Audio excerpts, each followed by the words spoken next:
Audio test YouTube.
Audio test English.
Good morning, Team Transportation. Good morning, clerks. Good morning, legal. Good morning, Teresa. Good morning. God, you sound chipper. I had a great ride in. Oh, It was just a delightful ride in this morning. oh. Well, I'm enjoying being at home, but I had a nice run this morning. It's sunshiny and yeah. What time? I like it. Good morning, Christopher. How are you? Doing well. It's yourself. I am very well, thanks. I am well. You sound like you had coffee. That's all I can say. Do you know what? We've recently switched around our coffee. It's a lot more work, but we replaced our espresso machine. Relatively still, like, it's a nice and expensive machine, but it's easy to use. Like, it's kind of narrow, like DeLonghi and the other one both make the same type. So a double espresso cappuccino while I'm making a pot of French press. And then by the time I'm done my cappuccino, the French press is ready. It's only 1 cup of the French press, a big cup, but it's so much better. So I guess that's between the two of us, 54 grams of coffee each morning. And I don't know how much caffeine that is, but it sure feels like a lot. See, this is why I drink tea. It's a much more civilized drink, tea. Yeah, I can't take. I don't drink coffee, regular coffee at all.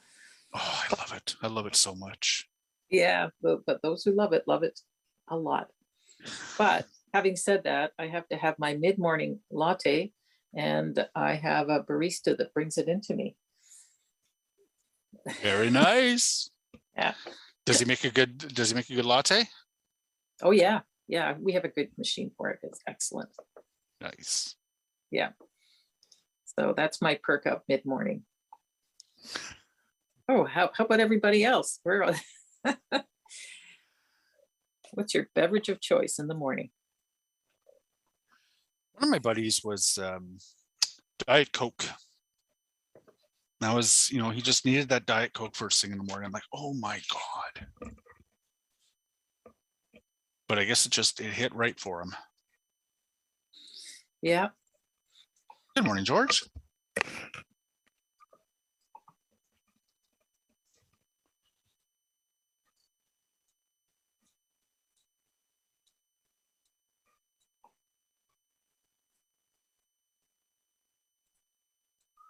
Christopher, you got my inquiry? I did, Counselor. We formatted and we'll have it ready to share. Thank you.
Morning, Tim.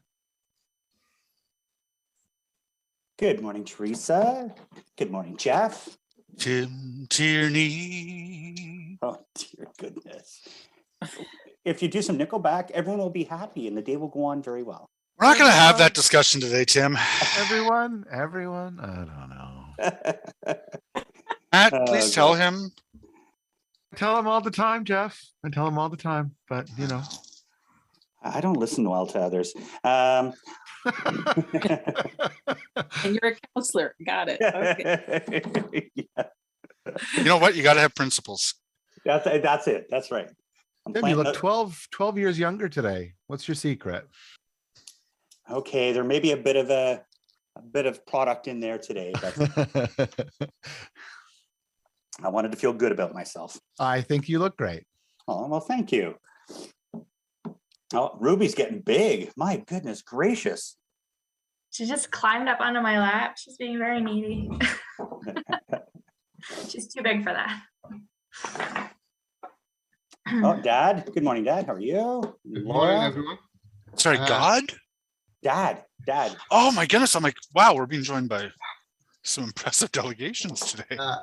Catherine and Teresa, stop bringing the animals to the meeting. People stop looking at us and they follow the animals. Teresa last night with her cat, and now Yeah.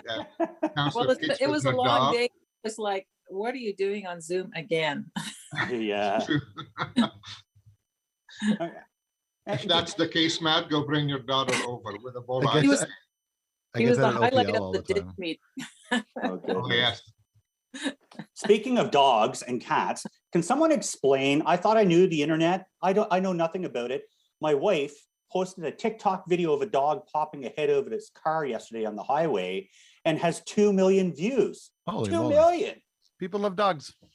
2 million for a dog and its head coming out of a car. Anyway, I don't understand the internet anymore. I'm done. That seems odd. 2 million. Anyway, I'll share it. It's quite funny. Must have been a Uh, handsome dog. Yeah, it was a golden retriever. I guess that's handsome.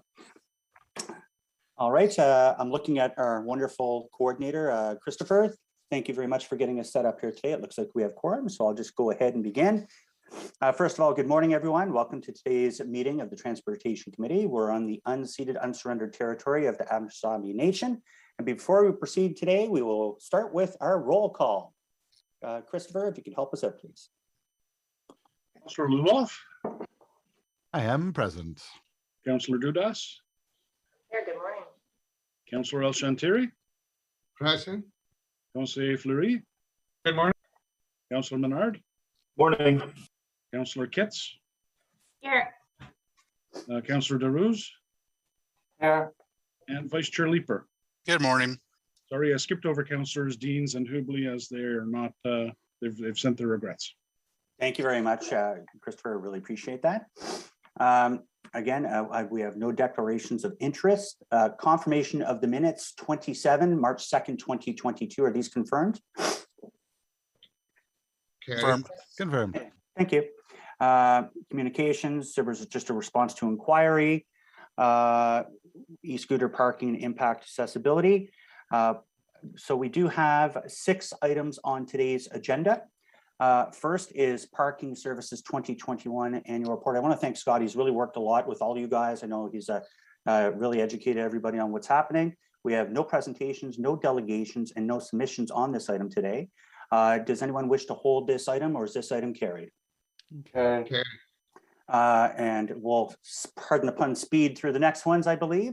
Item number 2, speed reduction at Joshua Sure, I'm just seeing Matt's hand up. Street, and apologies, whose hands up? Mr. Chair, I just had a quick question for Scott, and you're right, he did update us, but I want to make sure for the record, I have a question for him. We did carry, but if that's the will of committee, is okay if Councillor Fleury goes back and asks a question? Great. Sure, Chair. We've hopped in the time machine. Go for it, Matt. Please keep it brief. Yeah, Scott, it'll be very brief. It relates to the city's intent to pilot and review the real-time usage to adjust the on-street fees. As I've shared with you, the Byward Market, in my opinion, would be a really great spot to start. We have most of the year is always already as paid parking. So you and I go way back, and as it relates to conversations with the PIA and residents and Ottawa markets about Sunday paid parking, for example. and just looking for a little clarity in terms of your intentions this year for the work plan in piloting something as it relates to on-street pay and display charge movements. Absolutely, and thank you, Chair. The as a follow-on to our strategy update, and this goes back to 2019, there was intents to proceed with on three fronts to look at new areas where paid parking may be warranted, to implement our demand-based parking adjustments, and also to address some inconsistencies that we acknowledged with evening rates and on the weekends as well. So all three of those have been put aside during the pandemic while we've have not seen representative or reliable parking data on which to make these decisions. But we are, as things start to return to normal, we will be exploring all three of those. And certainly we are open to the idea of working with our stakeholders to identify opportunities to pilot or try solutions to that third piece, which is the weekends and evening paid parking. So something we'll be exploring as the year goes along, and as we're able to get a sense for how the parking demand has recovered. Thank you, Scott. And just for the record, for me, I know the Byward Market merchants and BIAs and Ottawa markets are interested in that, but it has to be part of the full package of, for example, rainy weekday, it's very quiet in the market. We should lower the on-street charge. Very busy weekend for Tulip Fest, for example, it's busy, it's normal. So high demand, high price, low demand, low price. So it can't just be a weekend environment, it has to be the full spectrum. So appreciate any pilot that your team can look at later this year. Thank you. And then Chair, just as a local update, as members of council might receive questions. So we did. Sorry, Councillor Flory, is this related to the parking strategy? Just before we. Yeah. Okay, I didn't know if it'd be here or other business, but please continue. No, entirely, Chair. So members of committee, your residents might flag that there is repairs going on at 70 Clarence, which is the central lot in the Byward Market. I just want to thank Scott and the team. As you know, there is a public realm plan that we approved for 70 Clarence. And Scott and his team are doing the safety work that is needed, but we're not investing new into that asset until we know where we're going in terms of the destination building. So Councillor Tierney, just in the spirit of that conversation, I just wanted to provide that brief update for 70 Clarence City Lot. Great, appreciate that a lot. I've seen your posts, terrific. So back to item number 2, speed reduction on Joshua Street and Saddle Ridge Drive. No delegations, no presentations, and no submissions today. Is this item carried? Item number 3, always stop control at 2 intersections in Ward 12, Olmsted and Levi Avenue, Cumberland and Bottler Street. No staff presentations, delegations, or submissions. Is this item carried? Carried. Item number 4, speed reduction at 3 existing 40-kilometer-hour gateway zones. You can see them here detailed 1, 2, and 3 related to Donald Street and North River, Vanier, and Allen Boulevard. We have no staff delegations, no presentations, no submissions. Is this item carried? Carried. Carried, Chair. Item number 5, always stop control at the intersection of Kimpton Drive and Overland Drive in Stittsville. There's no staff presentations, delegations, or submissions received on this item. Is this item carried? Carried. Item number 6, a reduction for speed reduction for Kimpton Drive and Stittsville, Maine. No delegations, presentations, or submissions on this item as well. Is this item carried? Carried. Carried. Item number 7, always stop control at the intersection of Laird Street and Basswood Avenue, or it could be Bass. No, I guess that's Bass. No staff presentations, delegations, or submissions on this item as well. Is this item carried?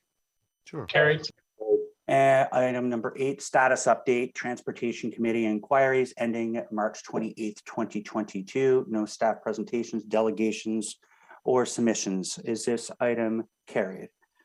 Carried, and thank you to staff for all their work on that. Yeah, it was a good one. We have our IPD. You can see it there. That's in front of us, but we do have notices of motion. We'll start with that one first, and then we'll proceed to the 2 inquiries. But in other business, I believe, and I'll check with the our coordinator. Are we able to deal with? I believe are we able to deal with Councillor Menard's motion as well today, and we'll put that on the agenda and deal with that motion today. I believe we've worked this all out in the background and got all our technologies lined up to deal with this today. The motion includes a preamble, which allows for the waiver of the rules of procedure as well. So terrific. Are we okay with the waiving? Wonderful. So since it would get bounced to the agenda item, we'll treat this one first, if that's okay with committee. So Councillor Menard, did you want to go ahead and read this? And again, thank you for working with staff on this one. Staff do support this specific item. So please go right ahead.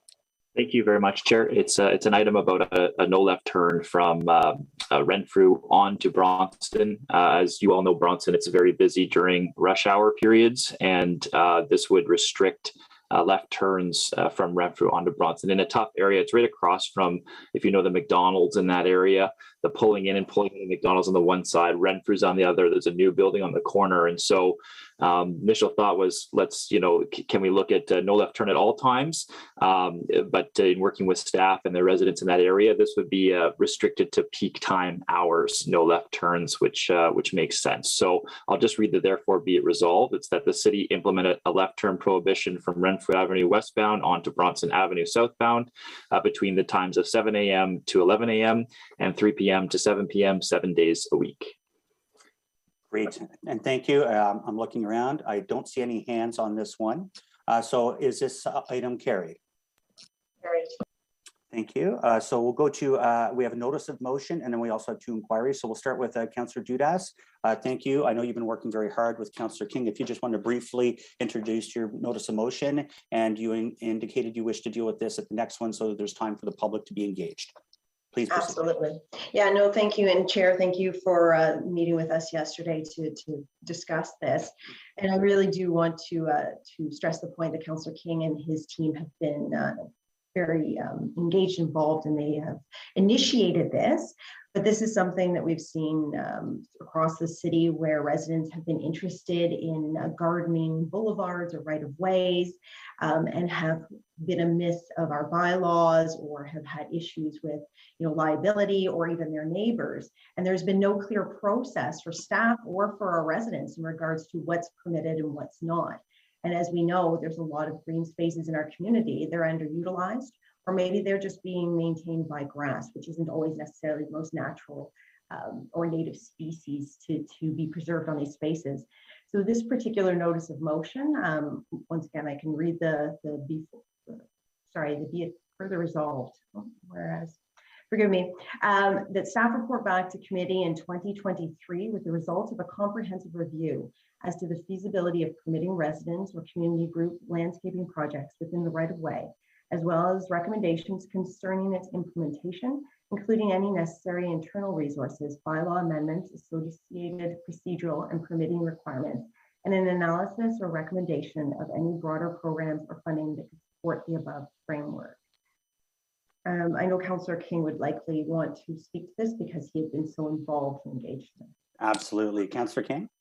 Well, I'll just keep it brief. I'd like to thank Councillor Dudas for assisting and working with my staff and being a member of committee, being able to bring this to Transportation Committee. I had heard very clearly over the course of the last year issues emerging in many of my neighborhoods with neighbors unfortunately complaining against other neighbors when they are simply naturalizing the right of way. And I think that Councillor Dudas put it very plainly that we need to have some uniformity in terms of a process if residents want to really garden or naturalize the right of way, which I think is the proper course of action. since, I think that grass in medians is quite 1950s and is not something that we want to continue to move forward in. I think that this is also the right direction because we want to see greener streets. And we want to see more sustainable practices. So I think that this is a great first step. And the most important element here as well, from my understanding with working with staff, is that residents will still be able to work with staff to naturalize right of way. So there will be a continuing interim process, but in the long term, we'll ensure that there's more uniformity in terms of policy. So I'd really like to thank Councillor Dudas for bringing this forward. And I'm looking forward to the discussion, debate, and deliberation, and especially the deputations of residents, because I know that they're very involved. I have very involved residents in my ward who actually came to us with multiple policies from different municipalities. So I'm really excited about the prospect of this policy change and for the dialogue around it. Thank you, Chair. And thank you. And thanks. It's not typical. We allow people to explain notices of motion, and I see hands going up and down, but this is just on notice of motion, Teresa. So if I could ask you to, if it's specific to note, oh, you're good. Okay, thank you. And we're all excited. I saw Vice Chair Leeper's hand fly up. It's going to be a good one. I think you've created a good agenda item for the next meeting. So that's exciting. We do have 2 inquiries on board. Councillor Kavanagh, did you wish to read your inquiry? Sure. Can you put it up in front or can you put it on the screen? Great. It'll be up momentarily, Councillor. Thank you. This is in regards to pothole filling. That time of the season. Yay. Our favorite topic. I had a question from residents observing how potholes are filled in the city of Gatineau versus the city of Ottawa. And it looked like there was a lot less staff used for the city of Gatineau's method. So what are the different operations based on for time of season and traffic measures? And would the city of Ottawa consider adopting the pothole patching method of Gatineau, which uses a lot fewer people to work? So like a fulsome answer to that inquiry. Yep, that will come back in writing. And on a footnote, the pythons are going to be slithering our streets soon. If you don't know what that is, it's a big machine that blows out the potholes and fills them. So we're excited about those things coming out. And then we have another inquiry, Councillor Fleury, if you wish to, on sidewalk repairs, and we'll get that up on the screen. Thank you, Chair. And I believe there's a picture as well. Ottawa's standard for quick fixes to our sidewalk repairs is sadly asphalt. This repair is typically bumpy patched and comes with a no timestamp on the permanent proper concrete sidewalk panel resolution. This temporary fix is left for too long, noting over 2,400 kilometers of sidewalks in our city. Staff previously stated the cost of properly repairing a sidewalk panel is $300 and is too high. However, this downgrading of, sorry, something popped up here. This downgrading of city infrastructure with broken, cracked, and patchwork leads to complaints from residents, BIAs, and stakeholders. This repair approach of sidewalk asphalt patches continues to raise issues of lack of city pride and also degradation of infrastructure sidewalk across our city. I'd like to know the following. 1, what policy needs to change to ensure concrete panel sidewalks are repaired in concrete when reinstating them? 2, what steps are required for council to introduce a ban on use of asphalt to repair concrete sidewalks? 3, is there a list of all asphalt sidewalk repairs that need to be replaced with concrete panels? A, how many sidewalk panels are covered in asphalt? B, what is the replacement budget required to ensure the concrete standard is upheld? 4, what is the timeline for repairs? 5, if there is no timeline, what reviews are needed to create a detailed plan to repair sidewalks with asphalt and those needing repairs? And 6, how expensive would it be to do these repairs and end the current backlog of patch sidewalk repairs with asphalt? And I've shared a picture example so that there's no confusion in terms of what I'm asking. Yep, absolutely. And it's also on our SharePoint drives, everybody. So that's all we have on today's agenda. adjournment, and the next meeting will take place May 4th, 2022. Thank you very much, everybody. Good.